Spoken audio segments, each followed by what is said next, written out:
karanasan sa pagtatanim, pangangalaga, pag-ani at pagdevelop ng iba't ibang mga produkto hango sa niyog. Makinig na at lumahok sa libreng pagsasanay on air. Handog sa inyo ng inyong Radyo Eskwela. Hatid ng Department of Agriculture at Agricultural Training Institute. O, huwag liliban ha, dapat laging present.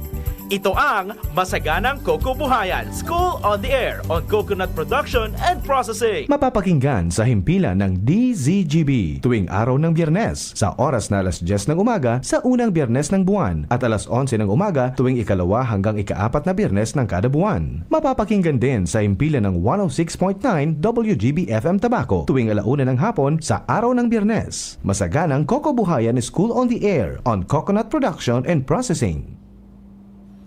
Isang mapagpalayang umaga Bicolandia, Diyos marhay na aldaw albay. Welcome po sa ating pang-anim na episode ng Umatikabo at Itik na Itik sa impormasyong talakayan sa Masaganang Kokobuhayan School on the Air on Coconut Production and Processing dito po sa probinsya ng Albay. The land of majestic Mayon Volcano. Hatid po sa inyo ng Department of Agricultural Training Institute Bicol sa pagkikipagtulungan po natin sa PCA Regional and Albay Provincial Offices at sa mga lokal na pamahalaan ng 3 distrito ng Albay. Ito po ang inyong lingkod, si Kuya Mike, Information Officer 2 ng ATI Bicol. Tayo po ay napapakinggan sa DCGB 729 kHz AM, Legazpi, tuwing unang Biyernes sa ganap na alas 10 hanggang alas 11 at sa ganap naman na alas 11 hanggang alas 12 ng tanghali kapag pangalawa, pangatlo at huling Biyernes naman. At sa 106.9 WGB FM Tabaco City every Friday 1 o'clock PM to 2 o'clock PM naman. So isang oras po tayong magsasama-sama sa loob ng 3 buwan at sabay-sabay na matututo sa pagniniyugan at pagpoproseso nito. Isang kokoterific na buhay po sa ating 500 farmer enrollees at syempre kasama ang kanilang mga SOA coordinators na nanggaling sa 3 distrito ng ating probinsya. Ngayon pa lang po ay kami po ay taus-puso na nagpapasalamat sa inyong pagsuporta at pagpapahalaga sa mga adhikain ng kagawaran ng pagsasaka. Tayo rin po ay nasusubaybayan via YouTube. Just follow us on our official account, ATI Bicol #Sarabay Channel at FB page ng ATI Bicol. And of course, sa FB page din ng ating partner radio station, DCGB AM Legazpi City and WGB FM Tabaco City. So ngayong araw po ay makakasama po natin ang napakasipag at maasahang kasamaan po din natin sa PCI Albay. At tayo po ay pag-uusapan naman natin yung patungkol sa coconut farm planning and management. Halos nangangalahati na po tayo mga ka-coconut.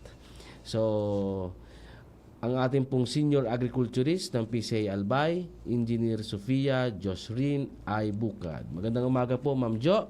Bati ka po muna at siyempre sa ating mga mag-aaral at tagapakinig. Magandang umaga po sa lahat. Kuya Mike ng ATI, sa lahat ng mga enrollees ng School on Air sa 3 distrito ng Albay,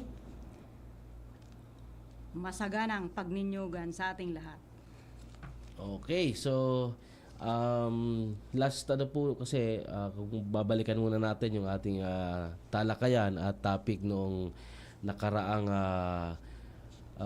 Biyernes, kasama natin si engineer din po yan, si engineer Randy. Okay. So dalawang episode po natin siyang nakasama at sa talakayan at napag-usapan na rin po natin doon yung ating mga kung paano i-set up yung nursery.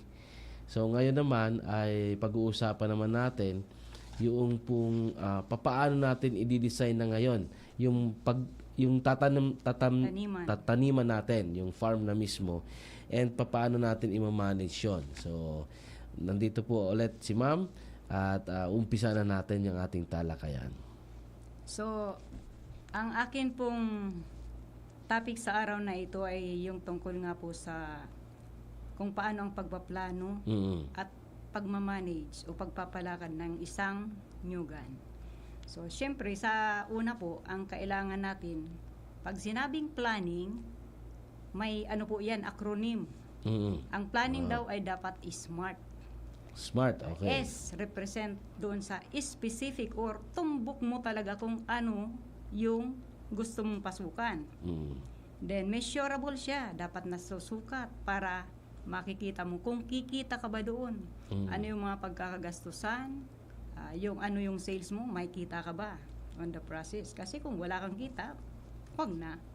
Then achievable siya dapat. Posible ba talaga siya?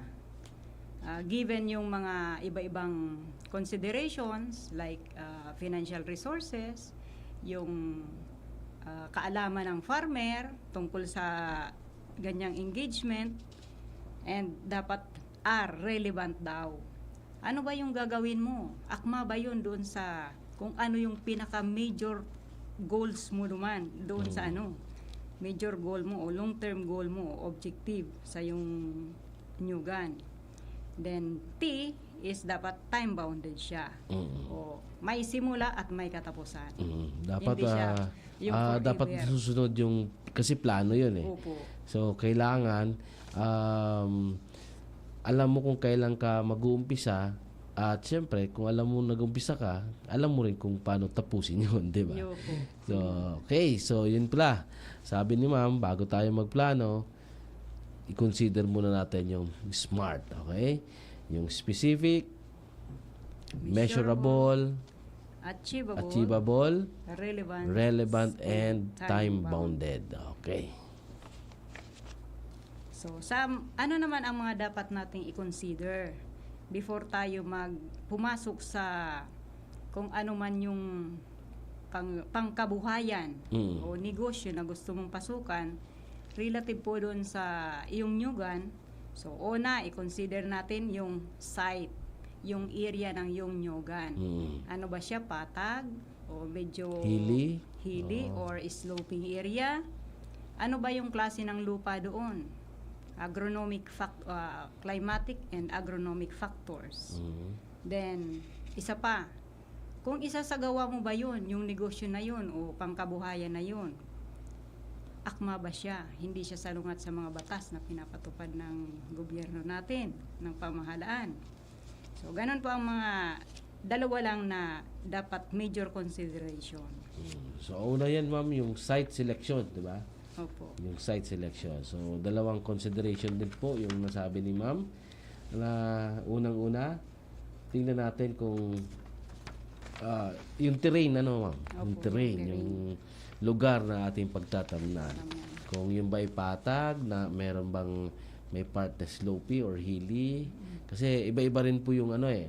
Kumbaga, titingnan na natin yung kung ano yung tutugma na variety. Ano rin Ma'am? Kung ano yung crop na pwede doon.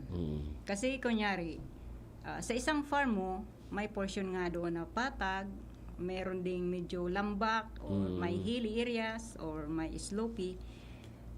Doon mo po i-consider kung ano yung particular crop na aakma doon sa topography na yun. Opo. Kasi halimbawa sa nyog, ang nyog hindi naman siya masyado kung patag ba siya or hilly. Pero ang recommended talaga niya is flat to slightly sloping area o kaya mga 20% lang ang inclination niya. So, yung pangalawa, yung una, yung sa site, ano yan, yung ating kung patag ba or hilly siya. Ay yung pangalawa ay yung soil and climatic condition. So yan po yung isang number one na ating kinukonsider site na Yung ano din, pagtatanan. Kuya Mike, yung sa agronomic condition, climatic and Climatic, agronomic condition, na dapat maibigay natin doon sa mga nyug nating itatanim o kung ano man yung ibang engagement natin sa processing relative to o using coconut. Okay, sige. Okay, Sa, tandaan po natin sa yan. ano po, sa pagtanim ng nyug, na explain na po siguro ito nung makaraan kung ano yung mga consideration or factors na dapat isaalang-alang natin. Kagaya na dapat hindi siya talaga thoroughly arid o kumbaga may ulan-ulan din siya. kumbaga, ulan ngayon, bukas mainit. Hindi Ganon. yung Alternate. continuous, ano? Hindi continuous na mainit, hindi rin continuous na maulan. Mm. Then yung temperatura, yung sa lupa naman, kakayanin ba? Kasi depende po yun sa kapal ng topsoil o yung soil depth niya. Mm. Kasi kung manipis lang ang soil, tapos yung ilalim niya is bato, hindi na yun mapipenetrate ng ugat ng nyog. Mahirapan. So, ang mangyayari, at early stage nung nyog, ng tanim, maganda yung tubo niya. Mm. Pero by the time na nasa flowering or bearing stage na siya, mahina na kasi hindi na siya makapenetrate, parang nabubunsay siya. Kaya, alam naman po natin na pag yung sa tanim, pag linimitahan mo yung penetration ng roots niya o yung growth ng roots, definitely ang mangyayari, bansot siya. Kasi doon siya kumukuha ng O yung ng pagkain. pagkain niya. And ang recommended na sinasabi po ng at least yung soil natin sandy loam, ano ma'am? Opo. Sandy loam and Sa ano naman, Kuya Mike, sa hilly areas, ang pinakaano lang namin dito, kumbaga, parameters is hindi siya dapat lumagpas beyond 600 meters from sea level. Dapat doon lang sa region yung area na yun. Kasi pag masyadong mataas na ang altitude niya, most likely humid ang environment niya. Okay. And kapag ka-humid, ang tendency is yung infection ng mga sakit na kasi mas favorable doon sa mga virus na yun or mga microorganism yung medyo mamasa-masa. Kaya dapat hindi Tsaka medyo mahihirapan na rin kung halimbawa kukuha ka na ng management. produkto, di ba? Mag-aani ka na ng ano mo. Yes po. Kung dun sa medyo matataas na, talagang mataas pa yung niyog, mukhang paano mo na mahirap. maakyat? Anong gagawin natin yan? Hihintay na lang tayo kung kailan mahuhulog yung mga bunga, di ba? Okay, so yan. And ano yung sunod natin, ma'am, na consideration natin sa ating Dito naman po sa kaya kailangan pong may plano tayo para ma-certain natin kung saan ba tugma itong activity na ito. Para hindi po yung mamaya pala, halimbawa nagpatanim ka ng, ito nga, pwede ito ng taniman ng mga silage o yung pampakain sa hayop. Yun pala, wala ka namang planong mag-alaga ng hayop. Oo, Di sayang lang. So, dapat po, kung ano yung nakaplano mo ngayon, kung baga, part siya or naka-align siya doon sa long-term objective mo or goal mo Kasi doon baka sa farm. pwede rin taniman mo ng mga kakao, di ba? Yung Yun. intercropping Yun nga natin. po. Halimbawa, Kuya Mike, yung gusto mong magkaroon ng mga tanim na dwarf variety. Ano ba yung purpose mo doon? Pero kung wala ka namang purpose, aanin mo yun. Correct. So, kaya po, sa pagpaplano po, kung baga makukonsider natin dito o makikita na natin dito kung ano yung mga resources na nandyan na sa'yo, pati yung kaalaman mo, relative doon sa papasukin mong negosyo or engagement. Then, ano ba yung kakailanganin mong kapirahan para ma-realize mo yung proyekto mo na yun? Kasi definitely kung may project ka, mayroon po yung kakailanganing mga supplies o materials.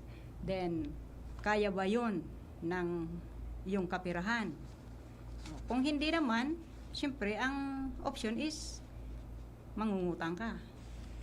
Pero sa pangungutang naman, tingnan po natin talaga, dapat very strict tayo dito, seryoso tayo. Kung uutang tayo, dapat yung inutang natin, ma-invest natin talaga doon. Kung Tama, ano yung project na gusto mong pasukan. Then, i-ascertain o siguraduhin natin na yung interest plus yung capital ay hindi mawawala in the process. Kasi paano tayo makaka-repay ng utang natin sa Kaya, mga ang liabilities, kalalabasan deduction. natin, lugi, ano ma'am? Yun po. Okay. Kaya nga po nagkakaroon ng Kuya Mike, ng planning para bago mangyari yung actual activity, kumbaga napipreempt mo na kung ano yung mga possibility na pwedeng mangyari. And sa pagplaplano po, hindi lang dapat isa. Dapat may option ka. Kaya di pa po may sabing plan A, may plan B. Oo. Kasi kung hindi po pwede yung A, doon ka sa B. Pero siyempre, consider mo, saan ka ba mas lalong mag-gain? Yun lang naman ang pinakaano niyan. Dapat mag-profit ka. Kasi kung sa initial planning pa lang o feasibility study, lugi ka na, wag mo nang ituloy. Kasi lugi talaga yan. walang ano 'yan. Kumbaga ibabaon ka lang noon Yes. sa iyong pag Sa kautangan. sa kautangan mo. Okay. Sige ma'am, anong next natin po? Dito naman po sa ano ba ang kahalagahan ng farm planning sa ating mga niyugan? So, sabi ko nga po kanina, ma-identify natin kung ano ba yung mga resources na nandyan and pati yung mga experiences ng farmer, kung kaya niya bang isagawa yung ganong option o alternative na negosyong papasukan niya or proyekto. Kaya nga po dapat may mga alternative siyang opsyon para may pipilian. Then, ma-identify din kung ano yung mga kakailanganin and pati yung pwedeng utangin at yung magiging income ng iyong papasukang negosyo o engagement sa coconut farming. So, ang susunod po ay yung production site mapping. Sa production site mapping na po, given na yung topography, yung area mo, dapat nakadetalye po doon, ano ba yung mga nandoon sa loob ng yung farm, baka may bangin dyan, o kaya may creek, dapat po nakalagay yun. Parang, ano siya, layout, field layout.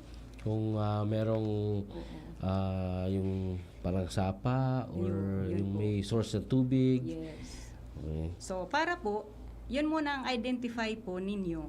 Prior kayo, maglalatag naman kung saan ba ipapasok o ilalagay yung production area mo, yung mga istruktura mo, and yung processing and production area.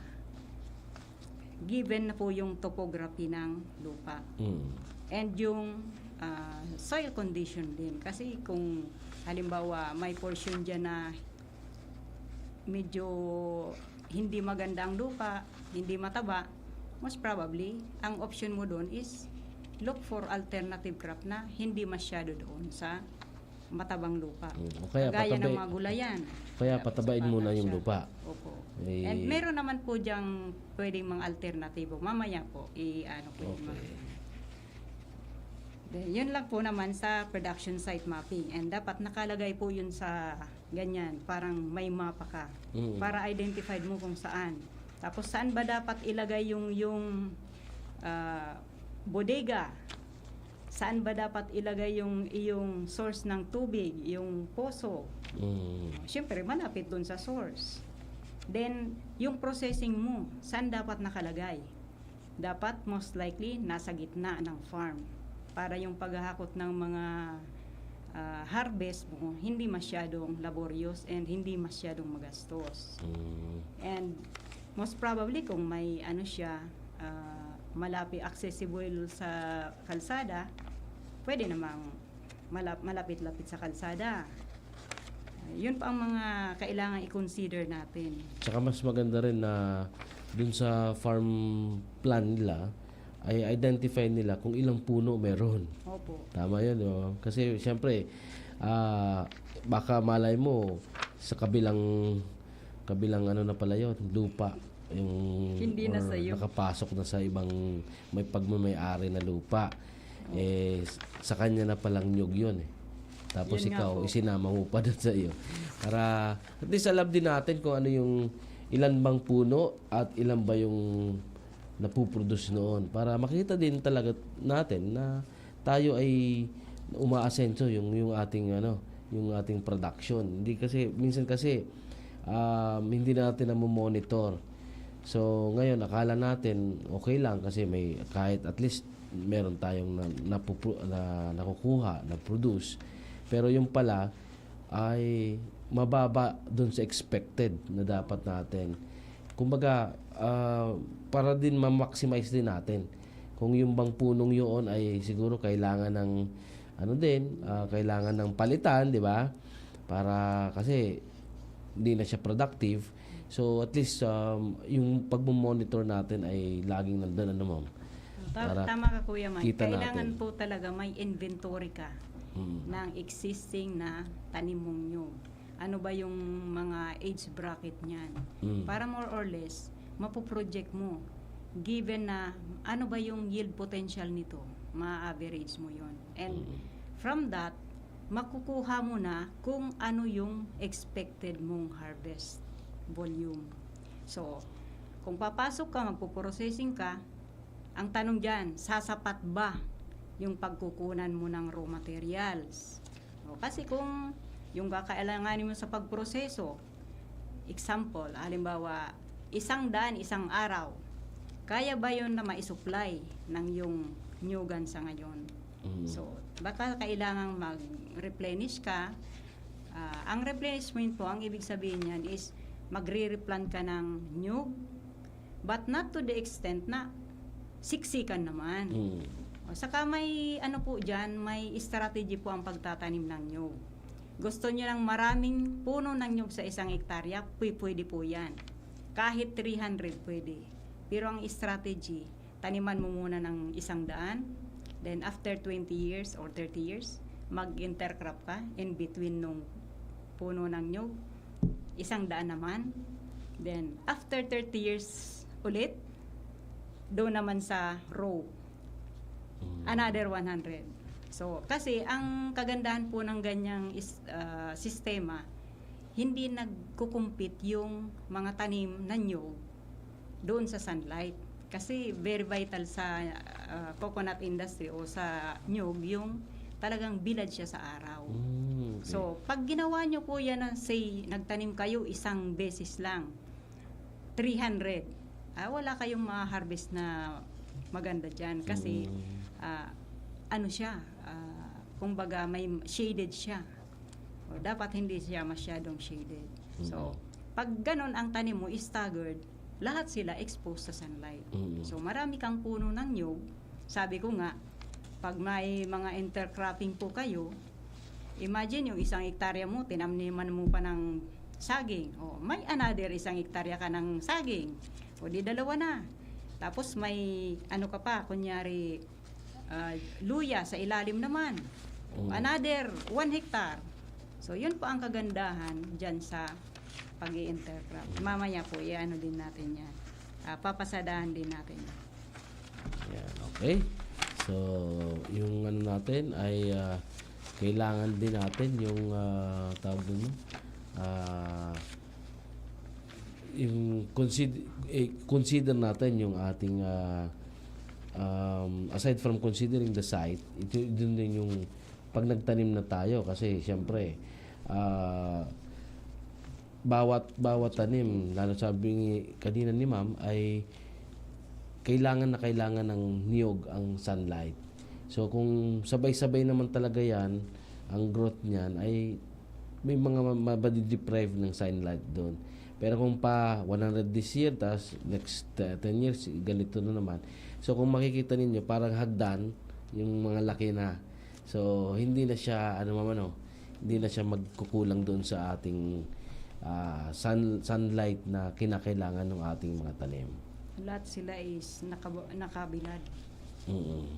Then sa pag-manage naman, Kuya Mike, ng farm, kasi ayun, may plano ka na, nakita mo na, nakikita ka talaga, pwede mo nang pasukan yun. Tapos kung available na yung resources na kakailanganin. Dito naman tayo sa pagmamanage. Paano ba mag-manage ng isang coconut farm? So may mga considerations po dito kasi 'di ba may isang farm na kunyari mga sinail na yung nyug mo, kumbaga matatanda na. So kung may papasukan kang ay gusto ko ngayon mag-cocoa sugar production, magtuba. Paano ka makakapagtuba dun kung ang existing na puno mo ng nyug ay ang tataas na? So most likely hindi siya pwede. So ang kailangan mo po sa pagplaplano pa lang, ipasok mo na doon kailangan kong magtanim ng mga dwarf varieties na mas mataas ang content na sugar. Kasi yun ang purpose mo, ultimate goal mo. Tapos Mag-sugar mababa ka. lang siya, ano mo? Opo, then mababa lang. So, madali mo siyang i-manage. Madali yung pag-harvest ng tadi o nung tuba. And hindi ka na paakyat-akyat. Then, another is itong, sabi ko nga po, ano naman yung mga practices sa pagmamanage o pamamahala ng isang new gun. So, kakailanganin po sa isang new gun, dapat palaging nakukultivate. O, kaya inaararo din po. Kasi, as per study, yun lang pag-aararo sa ilalim ng new gun ay mayroon ng corresponding na about 20 to 25% increase sa production mo ng new. Pagbubungkal, ano? Opo, pagbubungkal. Kasi rin, ang isa rin sa kailangan din, binubungkal natin. Kasi pag nakukompact na yung soil, Yes. siyempre, nahihirapan na yung ating tanim. Kasi kailangan din niya ng air. Hindi diba? na siya makahinga. Oo, dapat makahinga rin siya, maloosen din yung ano niya. Yung soil Para at least structure. merong aeration, tawag doon eh. Kailangan din yon ng ating tanim. So pag binungkal natin, basically, yung hangin, di ba, or yung air, ay Papasok. pwedeng mag-penetrate doon. And pati Kuya Mike yung yung moisture o Moisture, yung tubig. yung tubig. Kasi pag compacted, pansin nyo po, dyan sa mga hilly areas, tapos ang nasa ilalim mga hayop, Mm.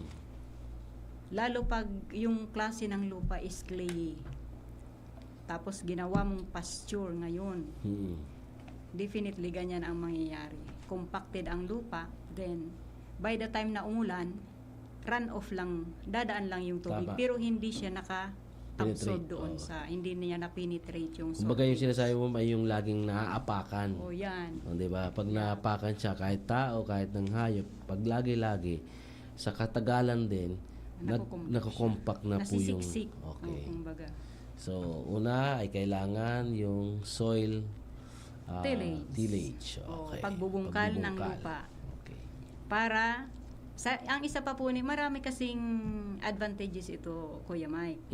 Pwede siyang yung aeration nga, yung integration ng topsoil o yung mga organic matter doon sa ibabaw, nai-integrate doon sa Ilalim. lupa. Then, yun, nakakahinga yung mga roots. And, nalilisen din, namamatay yung mga unwanted na weeds o mga damo sa ating niyugan. Pero dapat po, gagawin natin ang pagbubungkal, hindi naman yung ganitong summer, magbubungkal ka po kasi ang tigas ng lupa. So, dapat, pag basa na yung lupa, saka tayo magbungkal. So, pag nagbubungkal ng lupa, ano bang recommended, ma'am? Yearly ba or... Pwedeng yearly. Tapos The sa least. pagbungkal yan, ma'am, yung lahat? Or Oh, yung pwede palibot naman po. lang nung isang puno? Hindi po siya. Pwede siyang, Kuya Mike, yung in-between ng row ng nyug. Kasi, pwede mo siyang i-utilize for other crop. Pwede mo siyang Okay. taniman. Para ang ano po kasi natin dito, objective is ma-maximize yung utilization ng ating lupa. Para sa ganun, mas marami tayong, iba-iba yung produkto natin sa farm. Kung marami tayong tanim at iba-iba. So, ang pinaka-vital naman pong obhito ng agriculture is food safety. Kumbaga, o food security. Dapat may sufisyente yung pagkain natin para sa pamilya at least. Then, kung may excess, pwedeng ibenta para yung iba naman. Then, another po sa mga practices na dapat nating gawin sa ating nyugan, maliban doon sa pagbubungkal, kailangan din po may drainage din. So, kung halimbawa may portion doon na medyo na iipunan siya ng tubig pag tag-ulan, dapat lagyan po natin yun ng drainage o kanal para mailabas yung excess na tubig. Kasi hindi din po maganda sa nyugan yung babad siya sa tubig. Just a matter of mga 1 week po, dapat yun lang ang limit niya na nakababad siya. Dapat after 1 week, wala na doon na tubig na flooded na yung area. Kasi hindi din po maganda doon sa nyug na ganun ang situation niya o kondisyon. Dahil parang yung growth niya, lalo sa mga bagong tanim, nagiging stunted siya, nagyayelo yung dahon.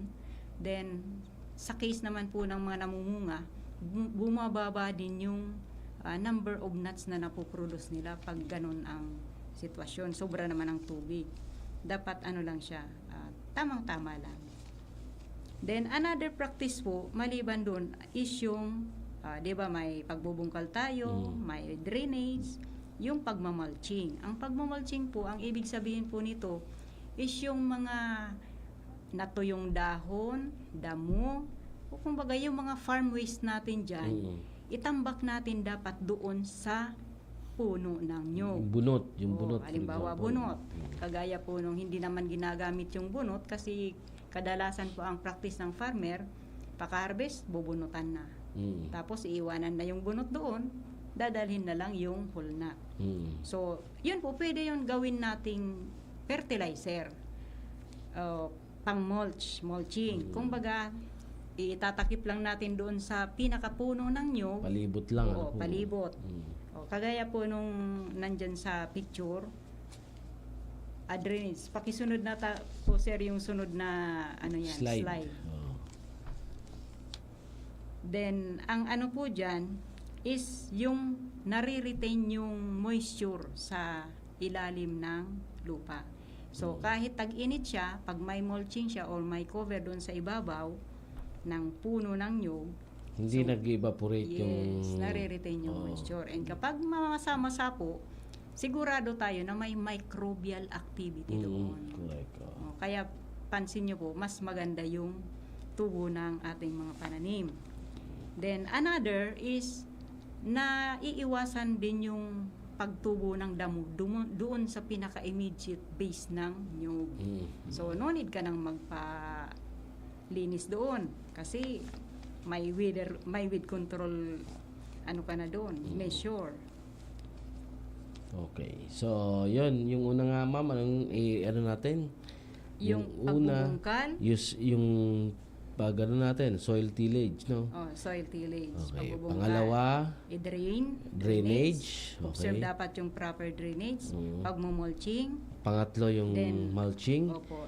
Para Then, pang-apat, maiwasan din natin yung pag-ano nung ating tubig, di ba? Opo. Yung pang-apat po, Ay yung soil erosion control. Okay. Yan po, isa po yan sa na-address ng mulching. okay. Kasi so, yung topsoil doon, hindi masyadong na kakasama doon sa flash flood pag malakas yung ulan. And So, another is, lalo po sa mga slopey area, advisable po na i-apply natin yung sloping area technique. Yung Sloping parang area. contouring. contouring. Oo, Okay. kagaya po ng sa rice terraces. Okay. Ganon po ang example nun. Then, another is either na mag-cover crop tayo or intercrop. Sabi ko pa nga okay. kanina, sa pag-i-intercrop, iba-ibang pananim ang pwede nating itanim doon sa ilalim ng nyugan na swak. O kumbaga, hindi sila magkaaway. Hindi sila mag-aagawan. Hindi mag-aagawan. Nutrient doon. Kasi may case po na, halimbawa, yung halimbawa nyug, ang nyug at saka yung kakao, parehas yan na host ng insekto. Ang insekto doon sa nyug, host din ang kakao. So, pwede naman yun. Kaya lang, dapat pwede namang intercrop yung kakao sa nyug kasi kumbaga complementary naman sila. Kasi yung nyug gusto niya nabibilad. And yung ano naman dahil may kakao, kumbaga shading siya doon sa root system ng nyug. And yung kakao naman favorable naman yun sa kanya kasi gusto niya naman may shading siya. So yun po, kumbaga complementary yung symbiosis ng dalawa. Then, kung hindi po pwede yung intercropping, pwede po tayong mag-adapt ng cover cropping. Ano po ang cover cropping? Yan po ang pagtatanim ng mga leguminous crop na damo o kaya damo. Ano po yun mga damo na yun? Tingnan nyo po, pansinin nyo yung doon sa roots, pag may mga bilog-bilog po siya o mga nodules doon, yan po ang indication na nitrogen fixer siya. Ang ibig sabihin ng nitrogen fixer ng mga pananim is naku-convert niya yung nitrogen galing sa hangin para maging available sa lupa. Kasi ang ang tanim hindi naman siya nag-absorb, hindi naman yun humihinga ng nitrogen. Pwede niya lang yun magamit kung available Sa lupa. siya doon sa roots Lupa. niya, sa lupa na natataniman. So, saan po dapat i-apply ang cover cropping? Dapat po mas particular po ito o mas maganda siya o akma na gawin doon sa mga sloping area. And hindi mo na siya intended na i-cultivate pa. Tapos Kasi- makakontrol din yung Oo. Kasi may soil erosion control ka na, Mm. may nitrogen o taga-abono ka pa, Oh. and may iwasan yung pagtubo ng kung ano-anong damo dyan. Kasi pag may cover crop, siya lang talaga. Paano siya eh? Hindi na siya Pinapatay, pataas oh. eh. Hindi Mababa pataas. lang naman. Pababa siya eh. Yung kumbaga spread out yung Opo, kanyang... sa baba lang. Oo. And kung medyo observant po ang mga farmer natin, makikita po nila na pag may mga cover crop dyan, pag tinanggal mo yung, renol mo yung ibabaw na yun ng cover crop, makikita mo yung doon sa ilalim, buhaghag ang lupa. And mamasa-masa. Ibig sabihin, mataba na ang lupa nyo. So, pwede na kayong magtanim doon. Just like saging or kaya kakao, lalo sa mga medyo slopey area. So, ibig sabihin, ma'am, yung cover cropping natin na sinasabi, lalong-lalo na doon sa mga medyo hindi na, kumbaga, That's hindi like na natin maanohan. Hindi na makukultivate. Matukultivate kasi nga medyo slopey na siya and then Mahirap mahirapan na din. So, i-cover na lang natin yan, ano? Yes po. Wow. Yun, cover crop. Then, ang manuring naman po, parang kung may mga alaga ka dyan na hayop, de makaka-integrate din yun doon sa sa lupa. Or pwede naman kayo ng yung vermiculture po baga Vermicast.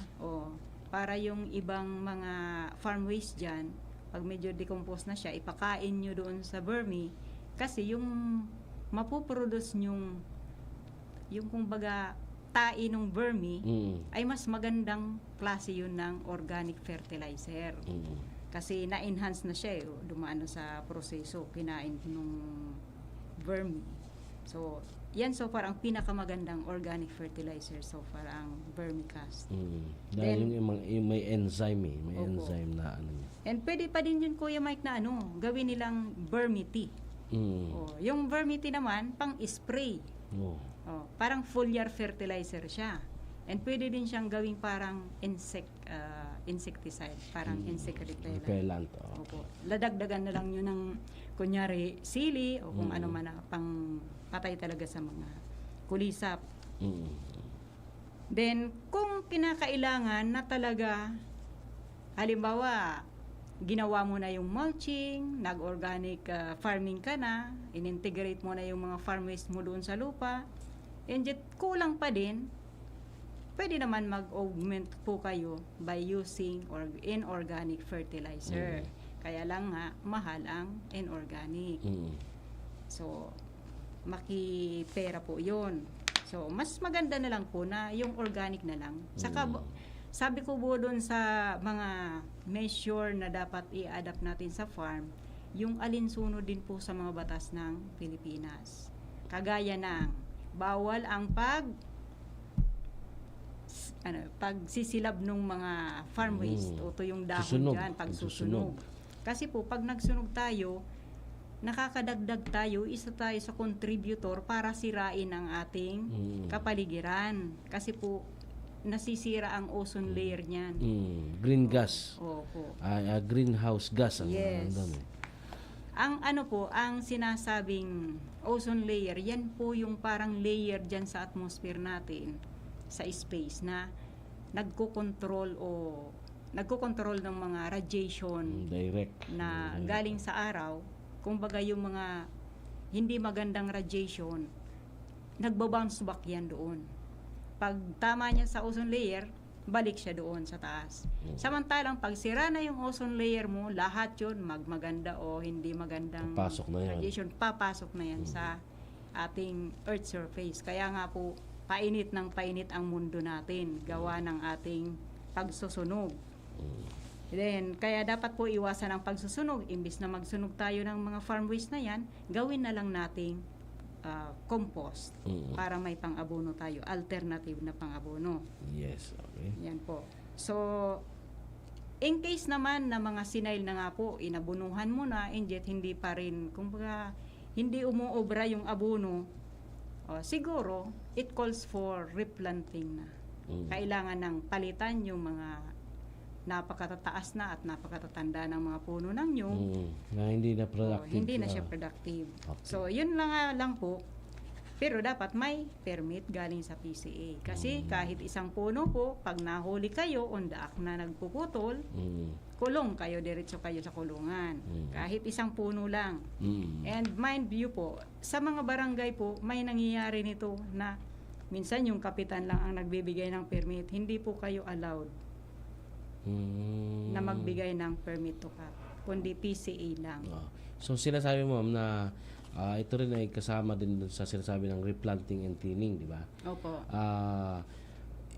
Ang ano lang po dyan, sa replanting, kinakailangan natin kasi yung consideration na matataas na and at the same time mga medyo matatanda na. Opo. Pero ang sinasabi po dyan, bago tayo mag-ano ng replanting, kung may balak tayong puhuin yung ating tanim, kailangan po tayo magpaalam O or saka, kumuha ng permit para puhuin yon sa PCA. hindi rin Kuya Mike advisable yung ganong scheme. Dapat staggered siya.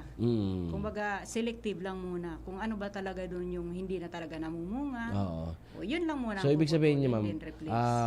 kaya nga, kailangan kumuha muna sa inyo ng permit para i-evaluate pa rin nyo yun. Kasi baka kagustuhan niya lang na sinasabi niya walang produce na yun, Sinail lang. pero meron pa rin naman pala, di ba? So, and then at the same time, ang I think ang pagpapalit noon, bago mo siya puhuin, kailangan may nakaabang na doon na tanim na. May tinanim ka na dapat bago mo siya ikat. So, Kaya ganun sabi po. ko nga- Ma-advisean, kung baga ma-advisean po tayo ng PCA, Tamang tamang pamamalakad ng na hindi tayo nagva-violate ng ating mga batas pagdating sa pagpuho or pagpalit ng ating mga coconut plant. Isa lang naman ang pinakapunto kasi Kuya Mike nung sa kumbaga bakit pinipreserve o riniregulate yung pagpuputol. Kadalasan kasi itong ating mga negosyante ginagawa na nilang permanenteng hanap buhay ang pagpuputol o kukulambitin. It should not be the case. Kasi yan pong negosyo na yan, kumbaga on and off lang yan, depende sa sitwasyon. Kunyari, after ng typhoon na malalakas na may mga nabuwal dyan or naputol na puno ng nyug, yun lang po ang pwede ninyong ilamber. Pero yung mga natira dyan, kahit kalbo pa yan, wala nang bunga, wala nang dahon o Buhay pa fran, rin yun. buhay pa rin yun. Hayaan nyo lang po in 2 years time, mamumunga ulit yun. Pero pag pinutol nyo, Wala na. bye-bye kabuhayan. Tapos na rin. Hanggang doon na lang yun. Yung kukulamber na lang. Opo. Imbes na meron pa tayong ibang source or ibig sabihin, ibang magagawa. Mapagkukunan. Oo, kasi nga sabi nga natin, ang dami-daming mga pwedeng gawin sa ating niyog na yung sa ating produktong niyog or yung mismong kasi nga 'di ba tree of life. Opo. So from the bottom up to the To the apex. sa taas noon ay napapakinabangan. Okay? May nakukuha tayo doon. So yan, ano pa ma'am? Meron pa ba? Sir. Kung halimbawa naman siksikan na yung tanim, tapos sabay-sabay silang tinanim, pwede din kayong magtining. Tanggalin nyo na yung mga hindi masyadong magandang pamumunga at hindi din mataba yung puno, pwede na yung tanggalin. Para kumbaga mabawasan yung populasyon ng nyug doon na siksikan naman masyado. Then another practice pa po na pwede nyong i-apply yung coco leaf pruning. Ano po ba ang coco leaf pruning?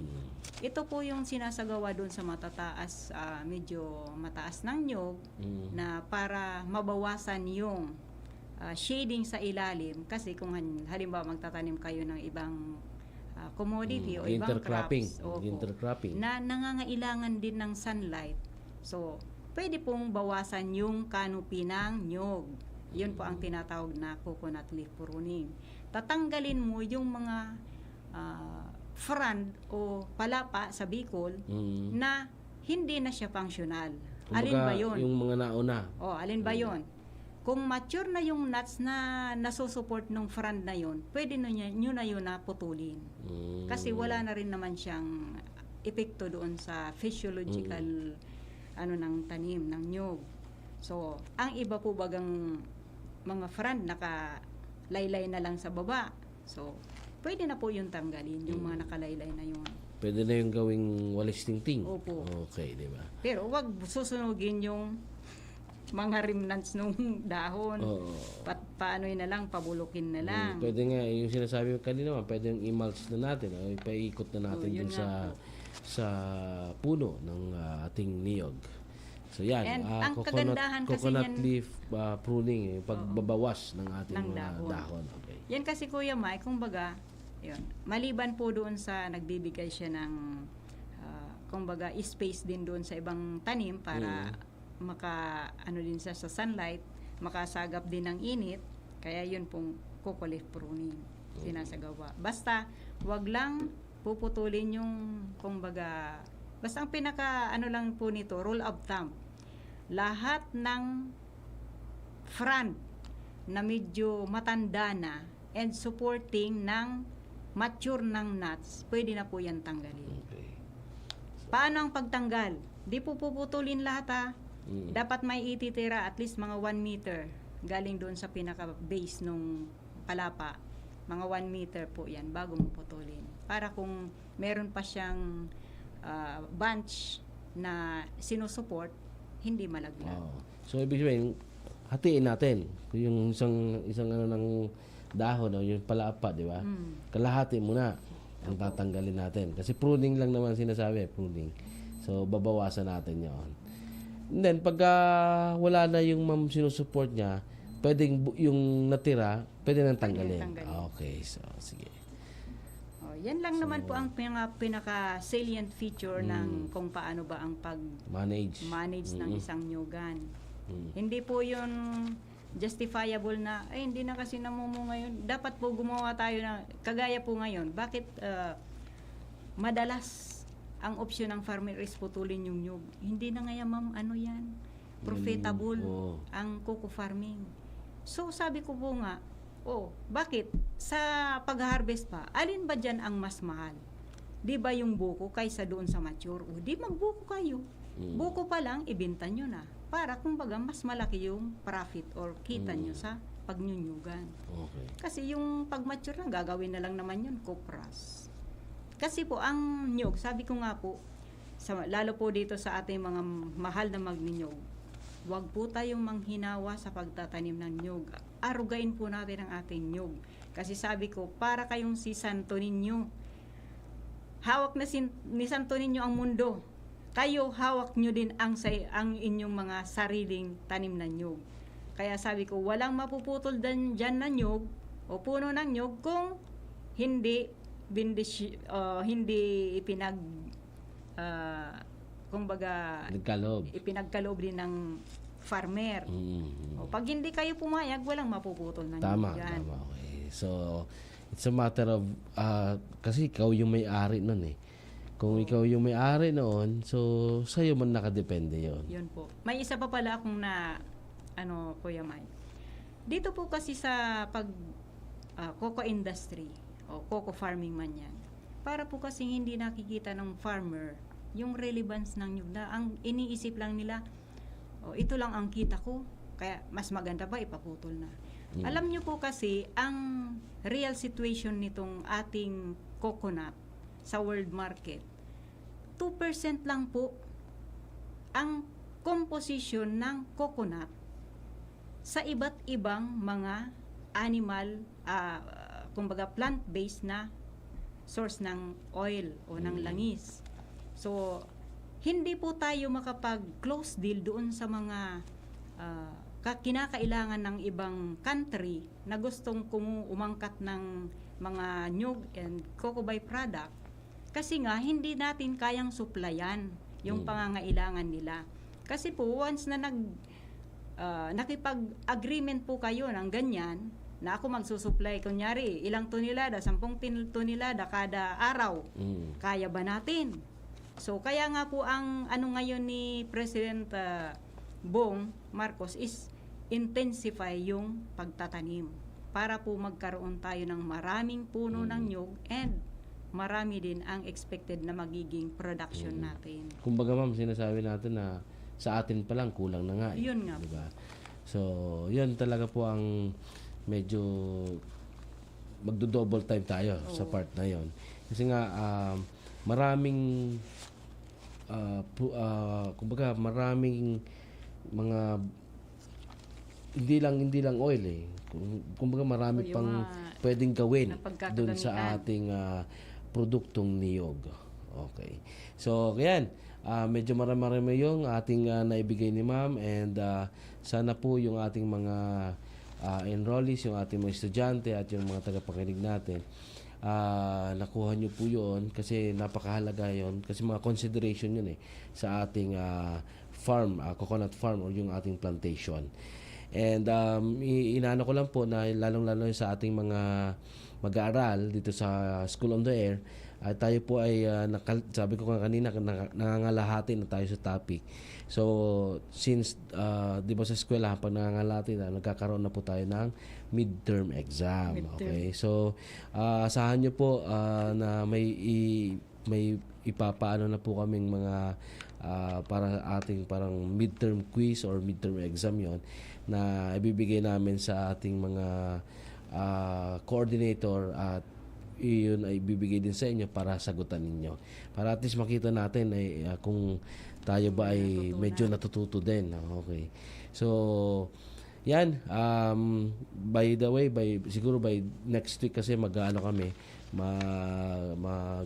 midterm evaluation, midterm meeting din tayo. Wala muna, And then doon na po namin ibibigay. And then pag pumunta na po yung mga kanya-kanya nating coordinators, ay ibibigay na po sa inyo yon. And yan, sabi ko nga, kalahati na tayo. So may kalahati na, almost siguro 1 month na lang din. Ang ating isa't kalahating buwan na rin lang ang natitira doon sa 3 buwan natin. Kaya nga, siguro dapat at least meron ng nakikita tayo na uumpisa natin, di ba? So, napakabilis po talaga ng oras. Kung pag-uusapan natin, informative and at the same time, napaka-interesado yung ating mga topic dito sa atin sa coconut